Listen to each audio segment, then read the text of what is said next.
দেশে অবাধ ও সুষ্ঠু নির্বাচন আয়োজনের জন্য ভালো পরিবেশ রয়েছে বলে মন্তব্য করেছেন প্রধান নির্বাচন কমিশনার এএমএম নাসির উদ্দিন। সকালে রাজধানীর আগারগাঁওয়ে নির্বাচন ভবনে আপিল জমার বুথ পরিদর্শন শেষে কথা বলেন সিইসি। নির্বাচন ভবন চত্বরে সংক্ষুব্ধ প্রার্থীদের আবেদন জমা দিতে বিভিন্ন জেলার জন্য 10টি বুথ করা হয়েছে। প্রার্থিতা ফিরে পেতে আপিলের প্রক্রিয়া শুরু হয়েছে আজ থেকে, চলবে 9 জানুয়ারি পর্যন্ত। এর আগে রোববার মোট 723 জনের মনোনয়ন বাতিল করে ইসি। 1% ভোটার সমর্থনের তথ্যে গরমিলের কারণে বাদ পড়েন অনেকে। এছাড়া হলফনামায় অসম্পূর্ণ ও অসত্য তথ্য, মামলার তথ্য গোপন, দ্বৈত নাগরিকত্ব, ঋণ খেলাপি, বিল খেলাপি সহ নানা ত্রুটির কারণে বাতিল হয়েছে অনেকের মনোনয়নপত্র। প্রধান নির্বাচন কমিশনারের সভাপতিত্বে 10 থেকে 18 জানুয়ারি আপিলের আবেদনের উপর শুনানি হবে। সারা দেশে 300 আসনে 1842 জনের মনোনয়ন বৈধ ঘোষণা করেছে ইসি।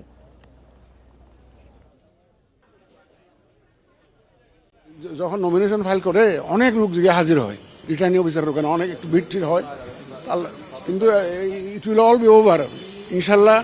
আমরা এখনো কনভিন্সড যে আমরা একদম একটা ফেয়ার অ্যান্ড ক্রেডিবল ইলেকশন ইনশাল্লাহ দিতে পারবো, চিন্তা করব। এ নিয়ে আরও জানাতে রাজধানীর আগারগাঁওয়ের নির্বাচন ভবন থেকে যোগ দিয়েছেন সহকর্মী সুলতানা জাহান মিতু। মনোনয়নপত্র বাতিলের বিরুদ্ধে এ পর্যন্ত কতজন আপিল করেছেন আর তাদের যুক্তি কি? আরেকটি বিষয় জানতে চাই যে ভালো পরিবেশ রয়েছে, ইসির এই বক্তব্য তিনি জানিয়েছেন, কিন্তু চ্যালেঞ্জগুলো কি অবাধ একটি সুষ্ঠু নির্বাচন আয়োজনের জন্য, সেটি কি জানিয়েছেন?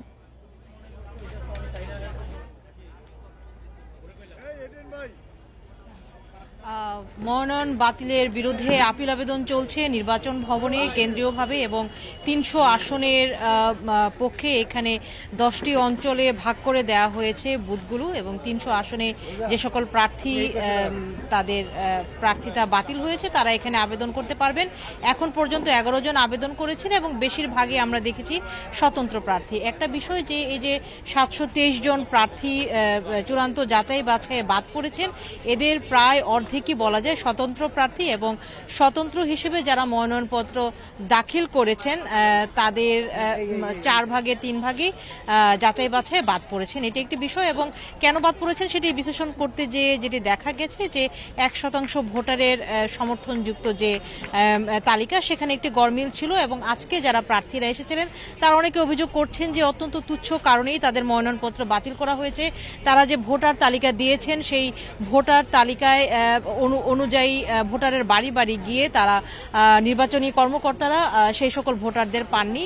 তবে এই ক্ষেত্রে তাদেরকে দ্বিতীয়বার সুযোগ দেওয়া যেত বলে তারা মনে করছেন, এবং এই প্রার্থীরা আরও যেটি বলছেন যে এই সকল তুচ্ছ কারণে তাদের মনোনয়নপত্র বাতিল করাটা হয়রানি এবং বৈষম্যের শামিল, এতগুলো একটি বিষয়। এবং এই যে আপিল আবেদন এটি চলবে আগামী শুক্রবার পর্যন্ত।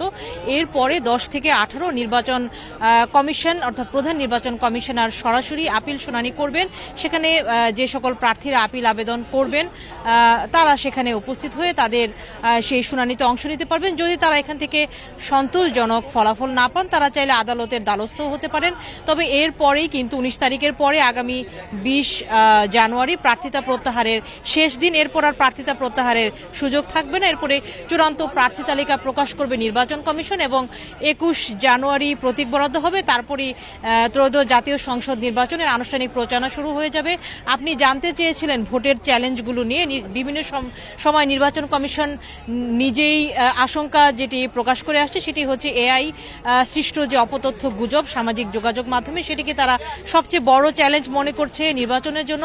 তবে চলমান যে আইন শৃঙ্খলা পরিস্থিতি, এটিকে তারা অনেকটাই সামলিয়ে আনতে পারবে বলে তারা মনে করছে। আজকেও প্রধান নির্বাচন কমিশনার তেমনই ইঙ্গিত দিলেন। সব মিলিয়ে চলছে আপিল আবেদন, দিনের প্রায় অর্ধেক শেষ হয়েছে। আমরা আছি, খবর সংগ্রহ করছি।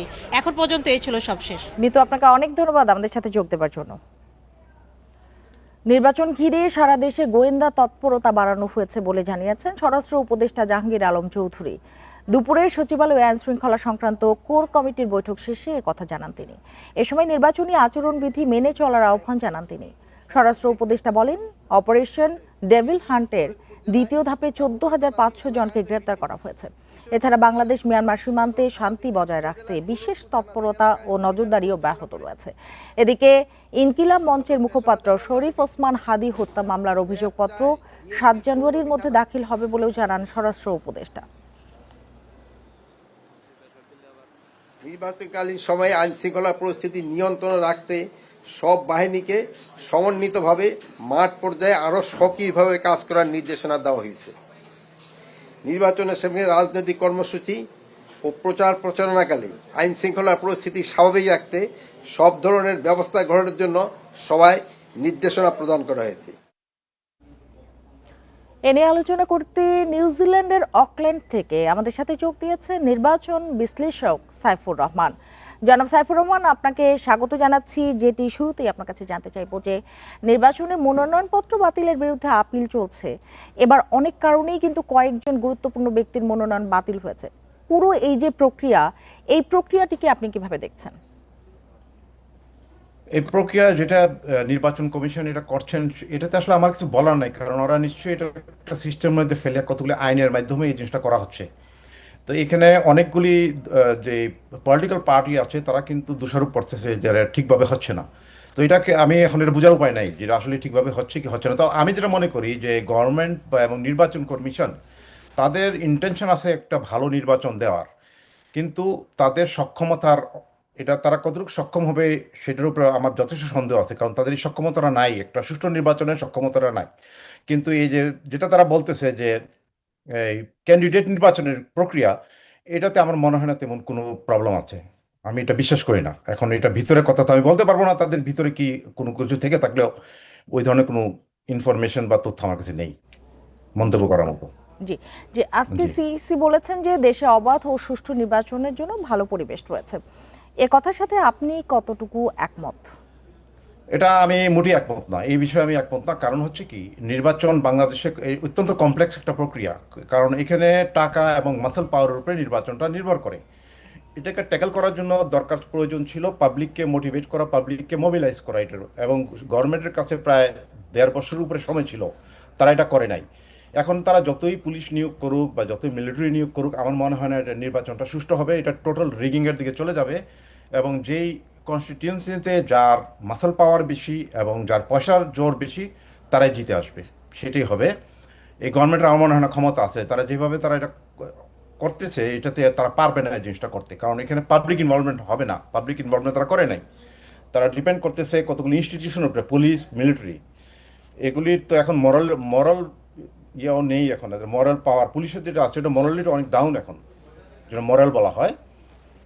এবং যারা যেগুলি ডিসি এবং রিটার্নিং অফিসার যেগুলিকে নিয়োগ দেওয়া হয়েছে, তারা চলে যাবে, যে পক্ষ উইন করবে তাদের পক্ষে চলে যাবে ওরা, কারণ ওরা গ্যাস করতে পারবে যে কারা উইন করবে, এবং তাদের পক্ষেই তারা কাজ করবে। কারণ তাদের পক্ষে যদি কাজ না করে তাদের ক্যারিয়ার হ্যাম্পার হবে ভবিষ্যতে। এটা হলো সিচুয়েশন। তো এই সিচুয়েশনটাকে ট্যাকেল করার একটা মতো উপায় ছিল যে পাবলিককে মোটিভেট করে কেন্দ্রে নিয়ে যাওয়া, ভোটটা ঠিকভাবে দেওয়া, এগুলি করা উচিত ছিল অনেক আগে থেকেই। এটা করে নাই। কাজে নির্বাচন আমি মোটেই এটাতে আমি সন্তুষ্ট নই তাদের এই অ্যাপ্রোচ, এবং আমি মোটামুটি নিশ্চিত এটা রিগিং হবে, এবার হবে না, ঠিকভাবে হবে না নির্বাচন। সেক্ষেত্রে হাতে তো একেবারেই সময় নেই। স্বচ্ছ অংশগ্রহণমূলক নির্বাচন করার জন্য এই মুহূর্তে সবচেয়ে জরুরি পদক্ষেপ কি বলে আপনি মনে করেন? এখন গভর্নমেন্টের কিছু করার নাই, বেসিক্যালি জরুরি পদক্ষেপের এখন সময় নাই। আমি যে অ্যাপ্রোচটার কথা বলতেছি সেটা ছিল পাবলিক মোটিভেশনের মাধ্যমে পাবলিককে সচেতন করা, ভোট কেন্দ্রে নিয়ে আসার জন্য। এটা করে নাই, এখন আর কোনো সময় নেই, এটা ফেল করবে, এটা হবে না। নির্বাচনটা হবে ওই আগের মতোই হবে, এটা যেটা আমরা পাস্টে যে ধরনের নির্বাচন আমরা দেখে আসছি, মাসল পাওয়ার এবং মানি, ওইটার খেলাই হবে এবার। এটা মনে হয় না এটা করতে পারবে না ওরা। জি, জনাব সাইফুর রহমান, আপনাকে অনেক ধন্যবাদ আমাদের সাথে যোগ দেওয়ার জন্য, আমাদের সময় দেওয়ার জন্য। তারেক রহমান ও শফিকুর রহমানের চেয়ে নাহিদ ইসলামের বছরে আয় কয়েক গুণ বেশি। এনসিপির আহ্বায়ক আয় দেখিয়েছেন 16 লাখ টাকা। তিনজনেরই অন্তত কোটি টাকার সম্পদ রয়েছে। এদের মধ্যে তারেক রহমান পেশা দেখিয়েছেন রাজনীতি, শফিকুর রহমান চিকিৎসক আর নাহিদ ইসলাম পরামর্শক। ত্রয়োদশ সংসদ নির্বাচনে প্রার্থীদের হলফনামা থেকে এসব তথ্য পাওয়া গেছে। হলফনামায় ব্যক্তিগত তথ্য দিতে হয় সংসদ নির্বাচনের প্রার্থীদের, যার মধ্যে রয়েছে আয় ব্যয়ের হিসাব, সম্পদের বিবরণ ও শিক্ষাগত যোগ্যতা। এবারই প্রথম প্রার্থী হয়েছেন বিএনপির ভারপ্রাপ্ত চেয়ারম্যান তারেক রহমান। লড়ছেন ঢাকা ১৭ ও বগুড়া ৬ আসন থেকে।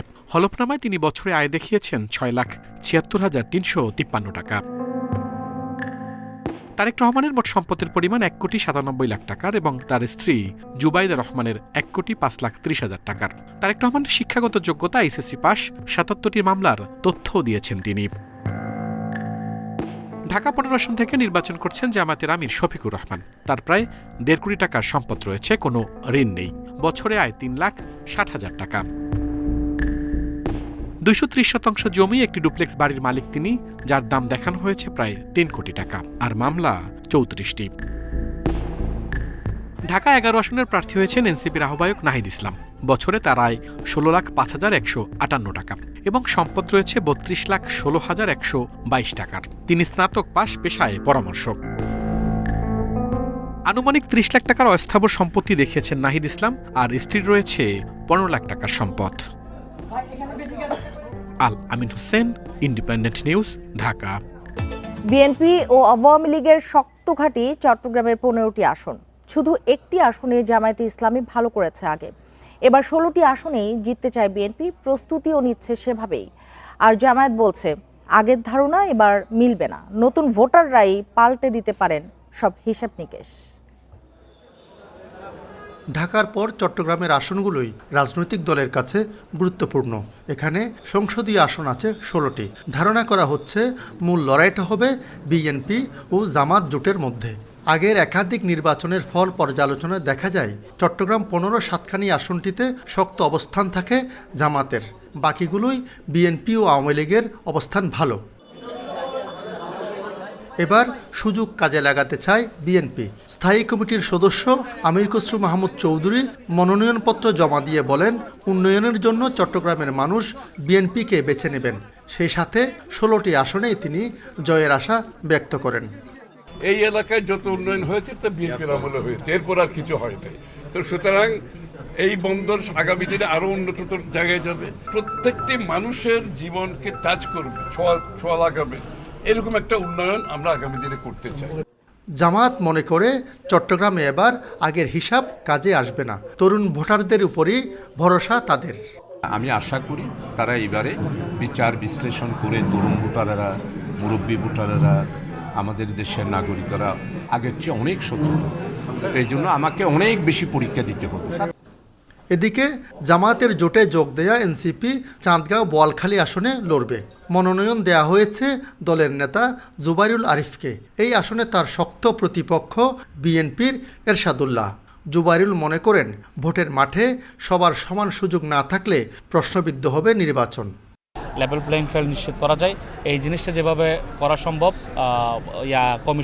নির্বাচন কমিশনের উচিত এইটাকে তাড়াতাড়ি বাস্তবায়ন করা এবং আমরা যারা প্রার্থী আছি, আমরা যারা ভোটার আছি, সবার ভিতরে এই নিশ্চয়তাটা দেয়া যে একটা ইনক্লুসিভ ইলেকশন এবারে অনুষ্ঠিত হতে যাচ্ছে।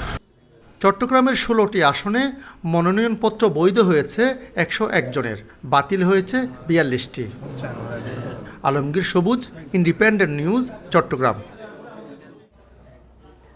কুমিল্লার 3টি আসনে আলোচনায় বিএনপি, জামায়াত ও এনসিপির হেভিওয়েট প্রার্থীর হলফনামা।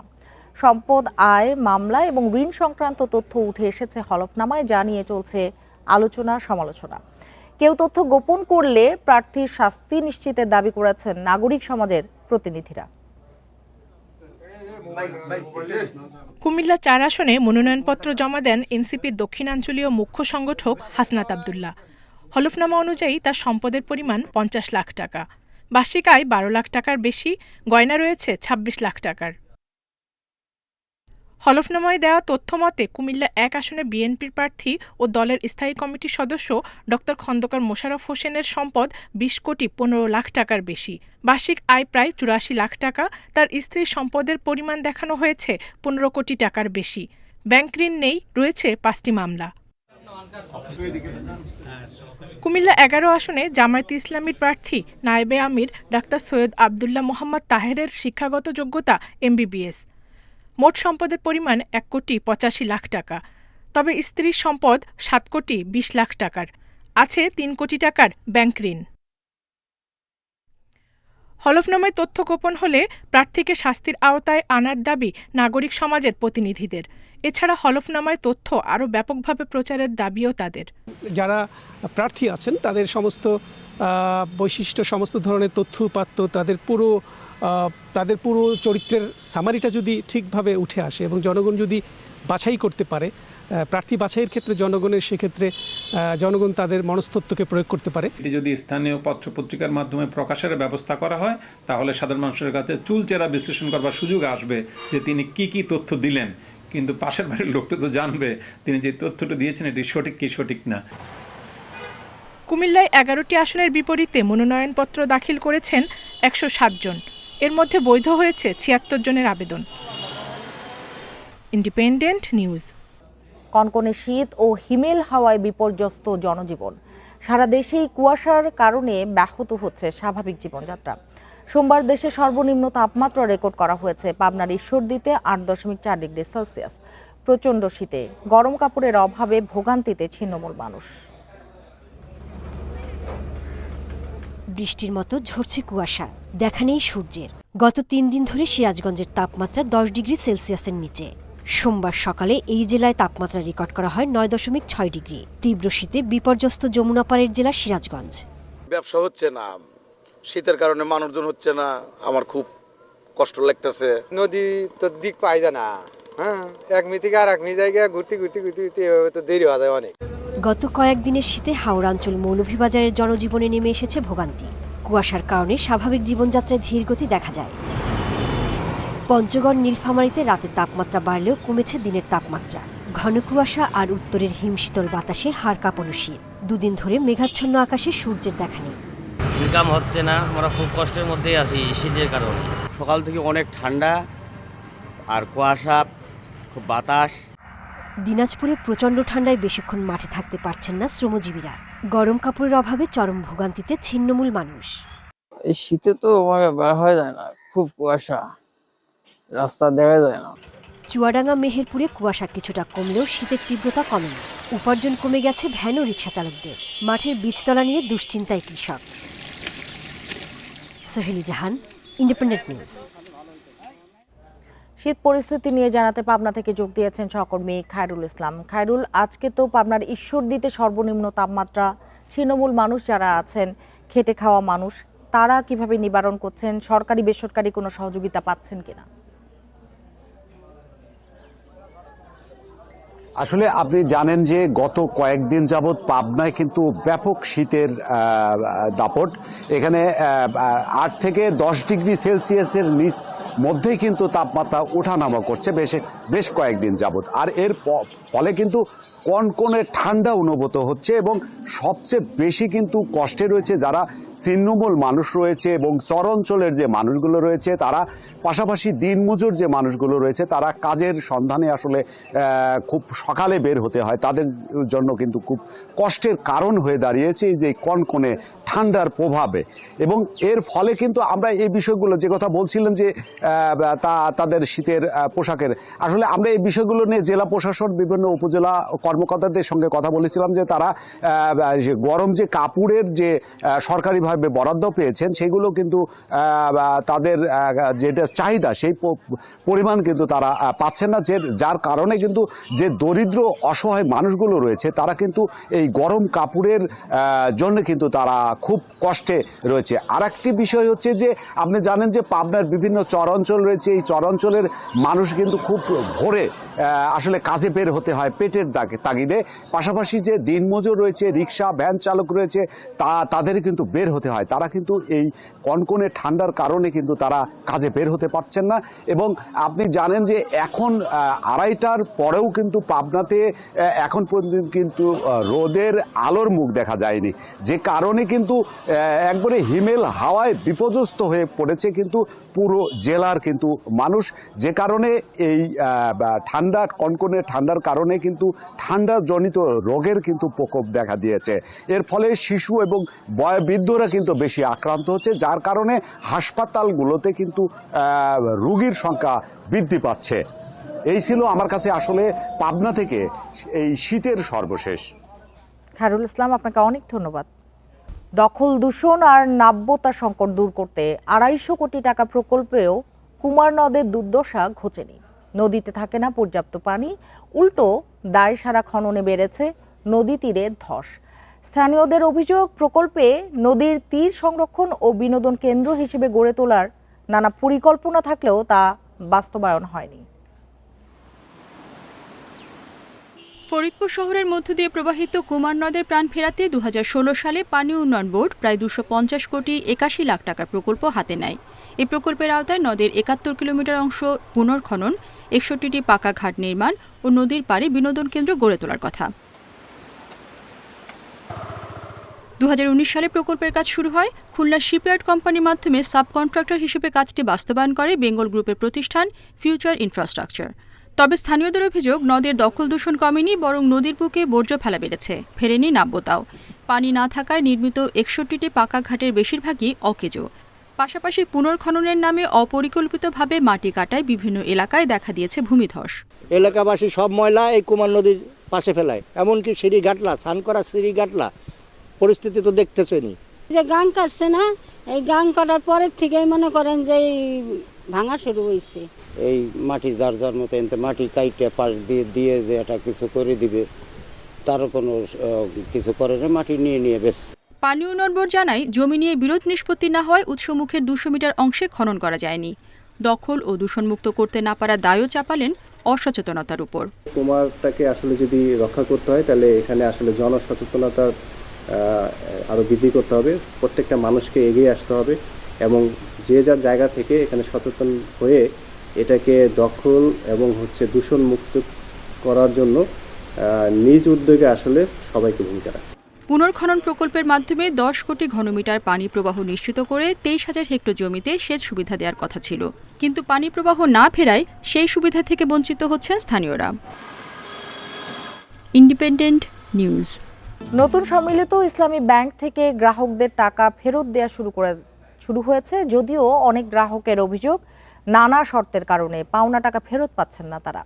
এক শাখার গ্রাহক অন্য শাখায় অর্থ ফেরত চাইলে তাদেরও দেয়া হচ্ছে না। প্রাথমিকভাবে চলতি ও সঞ্চয়ী হিসাব থেকে সর্বোচ্চ 2 লাখ টাকা তুলতে পারছেন গ্রাহকরা।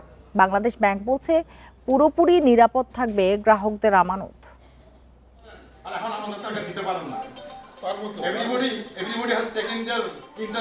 দীর্ঘ সময় অপেক্ষার পরও টাকা তুলতে না পারায় এ বাকবিতণ্ডা সম্মিলিত ইসলামী ব্যাংকের এক গ্রাহকের।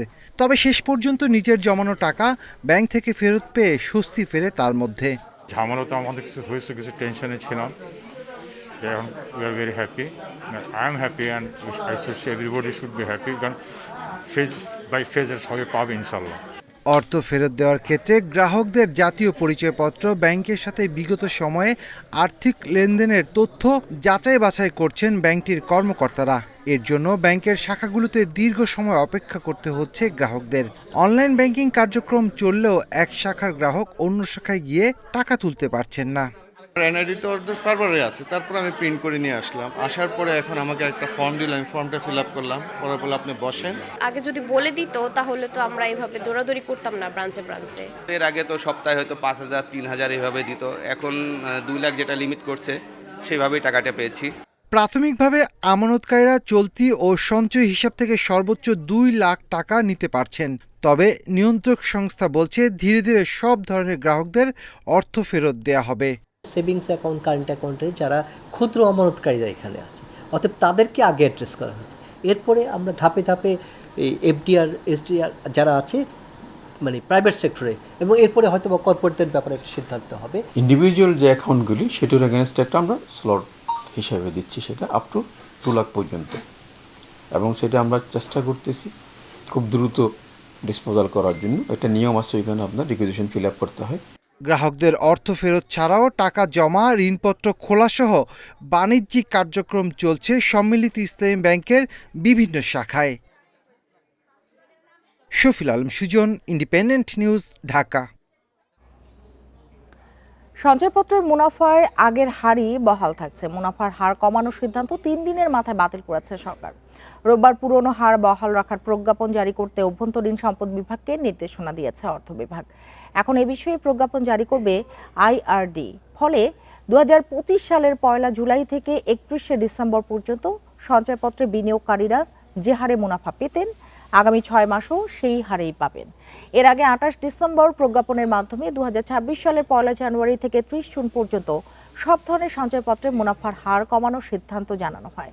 সেই সিদ্ধান্ত থেকে সরে আসায় এবার পরিবার সঞ্চয়পত্রে 7.5 লাখ টাকার কম বিনিয়োগে 5 বছরের মেয়াদ পূর্তিতে মুনাফার হার 11.93% বহাল থাকছে, আর পেনশনার সঞ্চয়পত্রে মুনাফার হার থাকছে 11.98%।